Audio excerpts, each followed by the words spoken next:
இப்ப ரீசெண்டா பாத்தீங்கன்னா எக்ஸ் தளத்துல வந்து ராசா அவர்கள் வந்து நம்ம விசிகே அவங்க வந்து டிவிக்கே கூட அலைன்ஸ் வச்சிருந்தாங்க பாத்தீங்கன்னா, அதுக்கு வந்து ஒரு கொச்சையா ஒரு அசிங்கமான வார்த்தையோட பேசி ஒரு ட்வீட் போட்டிருந்தாரு.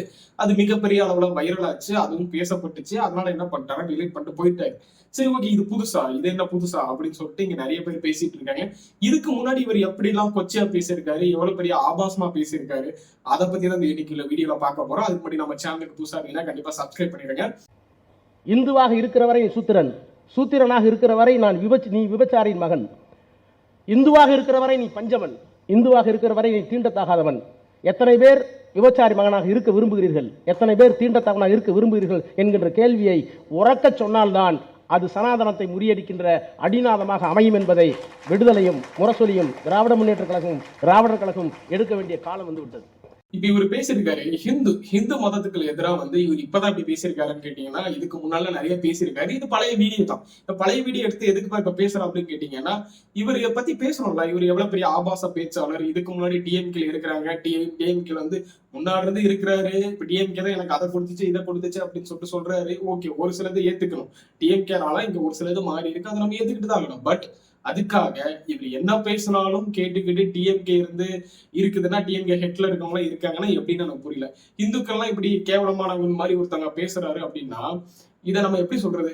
ஒரு இடத்துல பேசுறாரு, ஒரு இடத்துல மன்னிப்பு கேட்கிறாரு, ஒரு சில இடத்துல மன்னிப்பு கேட்காமே ஓடுறாரு. இவர் நம்ம எப்படி எடுத்துக்கிறது? அப்ப ஹிந்துனா யாரு, சனாதனா என்ன? இங்க நிறைய பேருக்கு இங்க யாருக்காவது தெரியுமா ஹிந்துனா நமக்கு என்ன அப்படின்னு சொல்லிட்டு ஒரு எக்ஸ்பிளைன் கொடுங்க, ஏதாவது கொடுங்க. இங்க நிறைய பேர் பாமர மக்களுக்கு யாருமே தெரியாது. அவங்களுக்கு என்ன ஒருத்தவங்களுக்குள்ள நம்பிக்கையை கெடுக்கிறதுல உங்களுக்கு என்ன ஒரு ஆனந்தம் கிடைக்க போகுதுன்னு சொல்லிட்டு எனக்கு தெரியல. இதை பத்தி நீங்க என்ன நினைக்கிறீங்க? இங்க வந்து சனாதனம் சொல்லிட்டு ஒண்ணு பேசிட்டு இருக்காங்க. இங்க சனாதனம் தேவையா தேவையில்லையா அதை எதிர்த்து வந்து அதிகமா பேசுறது டிஎம்கே தான் பேசிட்டு இருக்காங்க. அதெல்லாம் வந்து என்னன்னு சொல்லிட்டு புரியுற மாதிரி இங்க ஒரு கட்சி தலைவர்கள் பேசுறீங்கன்னா அது என்னன்னு சொல்லிட்டு சொல்லுங்க. சும்மா இருந்துகிட்டு ஒரு கூட்டத்துக்கு போனா வாயில வந்ததெல்லாம் பேசுறது, இந்துக்கு எதிராக அதிகமா பேசுறது, இதை நம்ம எப்படி எடுத்துக்கிறது? எனக்கு புரியல. இங்க ஹிந்துன்னு சொல்றதுனாலதான் இங்க பேசணும்னு நினைக்காது. இதை நம்ம எப்படி எடுத்துக்கலாம்? இங்க வந்து டைரக்டா ஈஸி அட்டாக் டு ஹிந்துவை ஈஸியா அடிக்கலாம். அதுக்கு யாருமே கேட்க மாட்டேங்கிறாங்க. ஓட்டு அவங்களுக்கு தானே போடுறாங்க. உண்மையான தமிழனாக இருந்தால் இந்து மதத்தை விட்டு உடனடியாக வெளியேறுங்கள். உங்களை சூத்திரன் என்றும் சண்டாளன் என்றும் சொல்லுகின்ற ஒரு மதத்திற்கு எப்போதும் ஒத்து போகாதீர்கள். அந்த மதம் ஒழியாத வரை உங்களுக்கு மேன்மை இல்லை.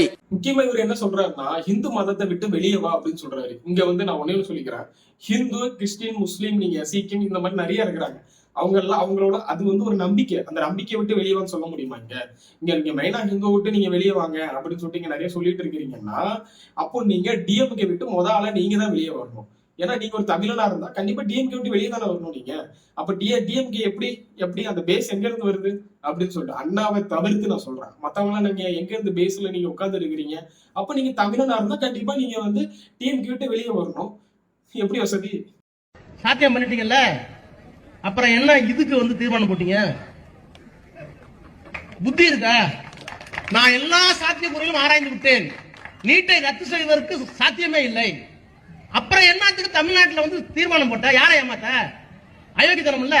முடியாத ஒரு காரியத்திற்கு நான் கேட்கிறேன். நாளைக்கு வந்து ஸ்டாலின் சொல்றாரு சூரியனை பிடிச்சு கொண்டு வந்து தமிழ்நாட்டு செக்ரட்டரியேட்ல வைக்கணும்னு சொல்றாரு. சாத்தியமா? ஒரு வார்டு கவுன்சிலர் கூட யோகிதராத ஒரு மனுஷனை போய் கோட்டையில முதலமைச்சர் உட்கார்ந்து நியாயமா?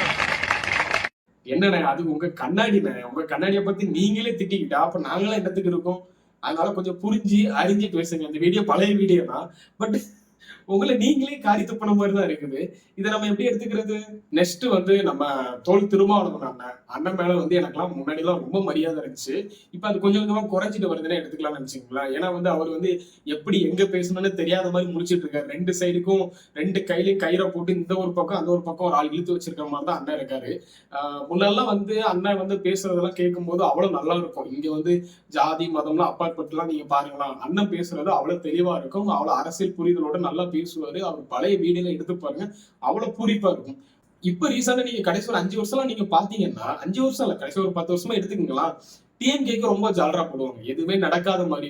நீங்க ஒரு கட்சி வச்சிருக்கீங்க தோல் திருமாவளவன், அந்த கட்சி நீங்க எதுக்காக ஆரம்பிக்கப்பட்டது? அந்த கட்சியில இருக்கவங்க நிறைய பேர் அடிபாடு விட்டுட்டு இருக்காங்க. அதை பத்தி நீங்க எதுவும் கேட்க மாட்டீங்க. என்னென்னமோ வெட்டு குத்து எல்லாம் நடந்துட்டு இருக்கு, அதுவும் கேட்க மாட்டேங்கிறீங்க.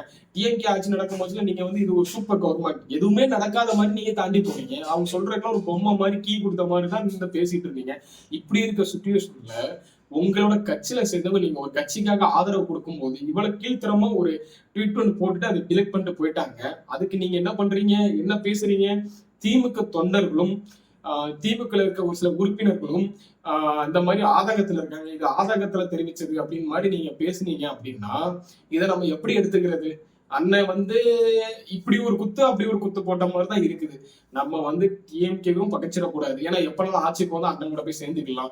இங்க டிவிக்கே இங்க ஒரு கவர்மெண்ட் ஃபார்ம் பண்ணிருக்கு, நம்ம ஒரு மினிஸ்டர் சீட்டும் கேட்டாச்சு கொடுத்தாச்சு அப்படின்ட்டு இருக்கும்போது வந்து இது எப்படி எடுத்துக்கிறது? இது எப்படி எடுத்துக்கிறதுங்க? உங்களை நம்பி உங்களுக்கு பின்னாடி ஒரு பெரும் கூட்டமே இருக்கு. அப்படி இருக்கும்போது வந்து நீங்க இந்த மாதிரி மக்களை வச்சும் நீங்க வந்து உங்களோட அதை எப்படி சொல்றது, உங்களுக்கு நீங்க பல பேருக்காக போராடுறேன்னு சொல்றீங்க, அந்த அவங்களுக்கும் நீங்க என்ன சொல்ல வாரீங்க? அதிகமா வந்து உங்களால இப்ப பார்க்க முடியல ஒரு சில விஷயத்துலலாம். அப்படின்னு இருக்கும்போது வந்து உங்க மேல இருக்க நம்பிக்கை எல்லாம் ஆட்டோமேட்டிக்கா குறையும். ஒரு பொம்மை மாதிரி இருக்காம கொஞ்சமாவது மக்களுக்கு ஏதாவது பண்றதுக்காக யோசிங்க. இந்த மாதிரி இருந்துகிட்டு ஜாலரா திட்டுறது விடுங்க. அதுதான் நான் சொல்ல முடியும். ஒரு சில பேர் கோவம் வரும் இந்த மாதிரி நான் சொல்லும் போது. பட் இதுதான் ஃபேக்டா இருக்கு. இங்க வந்து ஒருத்தர் என்னன்னா ரொம்ப ஆபாசமா பேசிக்கிட்டு ஒரு கட்சியில இந்த மாதிரிலாம் வந்து ஒரு கட்சியில இருக்கிறவங்க ஒரு பெரிய ஹெட்டா இருக்கிறாரு, இப்ப எம்பியா இருக்கிறாரு, அப்படி இருக்கிறவரு இந்த மாதிரிலாம் கேவலமா பேசுறாரு. இதுக்கு இங்க ஒரு சில பேர் ஆதரவு சொல்லி கை தட்டிட்டு இருக்கீங்கன்னா இதோட மோசமான ஜென்மங்கள் நம்ம கிடையாது. முக்கியமா சொன்னீங்கன்னா திமுகன்னு சொல்றது வந்து டிஎம்கே வந்து மேக்சிமம் பாத்தீங்கன்னா இங்க அதுல இருக்கிறவங்க பேசுறவங்க இந்துக்கள் எதிராக தான் பேசுவாங்க. நம்ம பொன்முடி என்ன பேசியிருந்தாங்க, ஒரு அசிங்கமான வார்த்தைகளை பேசிட்டு அழகா அவங்களும் எலெக்ஷன்ல நிக்க தானே செய்யறாங்க. அதுக்கு நம்மளும் ஓட் போட தானே செய்யறோம். அதெல்லாம் வந்து தவிர்க்கணும் தான் சொல்ல முடியும். இந்த கட்சியில இல்லை, எந்த கட்சியில இந்த மாதிரி அசிங்கமாவும் கேவலமாவும் பேசுறது வந்து உட்பட்டது சரித்திரம் இல்லை. கண்டிப்பா மக்கள் அதுக்கான ஒரு பாடத்தை புகழ்த்துவாங்க. அதாவது எப்படி சொல்றது, கொடுப்பாங்கன்னு சொல்றேன். சரிங்களா? நீங்க இதை பத்தி என்ன நினைக்கிறீங்க? ரொம்ப நாள் கழிச்சுதான் இந்த வீடியோ நான் போஸ்ட் பண்றேன். பட் நீங்க என்ன நினைக்கிறீங்க? இந்த மாதிரிலாம் பேசிட்டு ஒரு கட்சியில வந்து இருக்கிறது வந்து கட்சியிலையும் ஒண்ணு சொல்ல மாட்டேங்கிறாங்க பெருசா. நீ என்னனாலும் பேசிக்கன்னு ஒரு கட்சி தலைமையிடமே சரியில்லாம இருக்குதா அப்படின்னு சொல்லிட்டு எனக்கு தெரியல.